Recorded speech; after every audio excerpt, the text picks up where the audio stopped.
दिन ये साधना का दिन तो है ही, लेकिन कुछ लोगों को सबक सिखाने का दिन भी है।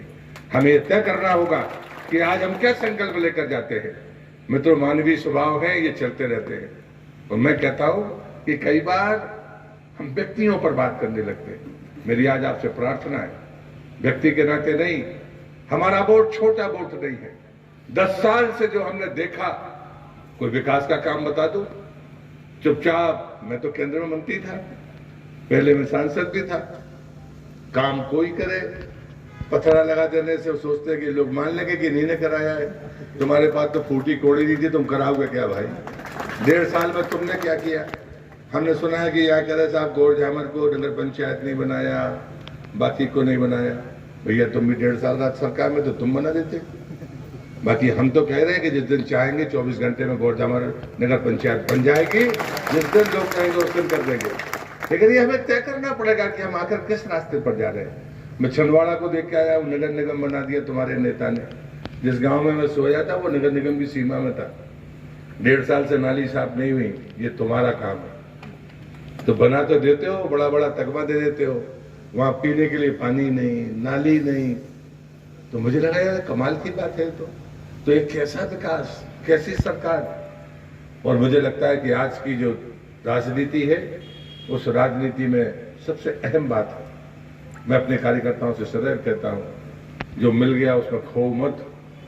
अभी जो रह गया है उसे वापस लाना है। अभी पाक अधिकृत कश्मीर भारत के नक्शे में तो है, लेकिन हमारे पास नहीं है। चीन का दबाया हुआ हिस्सा हमें वापस चाहिए। हमें देश के भीतर प्रगति चाहिए, ये बात सच है। और प्रगति की रफ्तार भी बढ़ी है, दुनिया में हमारा मान भी बढ़ा है। मेरे जैसा नौजवान आदमी जब कॉलेज में पढ़ता था तो भारतीय जनता पार्टी में क्यों आया था? भारतीय जनता पार्टी में इसलिए आया था, जब मैंने जेल में पढ़ा, हम लोग आंदोलन में जेल बहुत गए, खूब मुकदमे झेले हमने कांग्रेस के। इसलिए मुझे कभी गर्व तो लगा नहीं कांग्रेसियों से। मुकदमे क्या करेंगे, जैसे यहाँ रहो, जेल में रहो, क्या फर्क पड़ता है? कोई चोरी चकारी में तो गए नहीं है हम, जो उसके लिए शर्मिंदा हूं। या तो तुमको मार के गए होंगे या तुम्हारा विरोध करके गए होंगे, उससे क्या फर्क पड़ने वाला है? लेकिन इसे मगर दूसरी बात जो मैं ये बात कहता हूँ कि भाइयों, जरा ये तो देखो कि राजनीति की दिशा क्या होगी, आप किस रास्ते पर जाना चाह रहे हो। और इसे अगर रास्ते ठीक माना दिखाया छिंदवाड़ा की धरती पर, मैंने कहा कमलनाथ, जो आदमी 1 किलोमीटर नहीं चल सकते, तुम इस प्रदेश के नेता नहीं हो सकते हो। अगर एक गरीब आदमी की तरह, एक आम आदमी की तरह तुम 24 घंटे काट लो, तो भी मैं तुम्हें राजनीतिक कार्यकर्ता मानूंगा।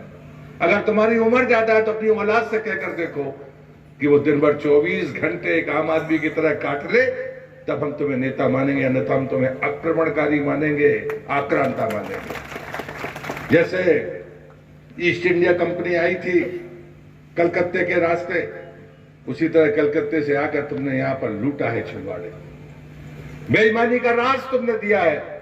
और जो यहाँ पर श्रीमान विधायक है, मैं उनसे भी कहता हूं, ये तुम्हारे आका है जिनके बारे में कह रहा हूं। मैं उनके खिलाफ चुनाव लड़ा था, उनको आज भी याद है, 20 साल पहले लड़ा था, लेकिन 20 साल बाद तक भूले नहीं है।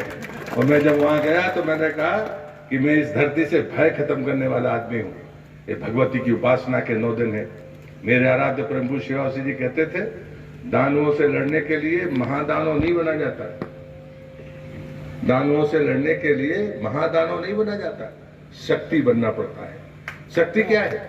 शक्ति है कि ना तो डरो और ना डराओ, और जहां पर डर दिखे उसे खत्म करो। ये है रास्ता साधना का। साधना का ये रास्ता नहीं है कि ये गुंडा मर जाए और दूसरा पैदा हो जाए, ये तरीका ठीक नहीं। तरीका ये है कि समाज निश्चिंत भाव से चलना चाहिए। जो सहज और सरल लोग हैं, उनको लगना चाहिए कि कानून का इकबाल है। उन्हें लगना चाहिए कि अगर मैं भला हूं तो मुझे कोई लूटने के लिए नहीं आएगा, मुझे कोई डराने के लिए नहीं आएगा। ये है सुशासन। सुशासन ये नहीं है कि मैं विधायक और सांसद और मंत्री बन जाऊं और विरोधी को जीने ना दूं, उसमें न्याय कहीं नहीं सिवाय अन्याय हो। ये राजनीति स्वीकार नहीं होनी चाहिए।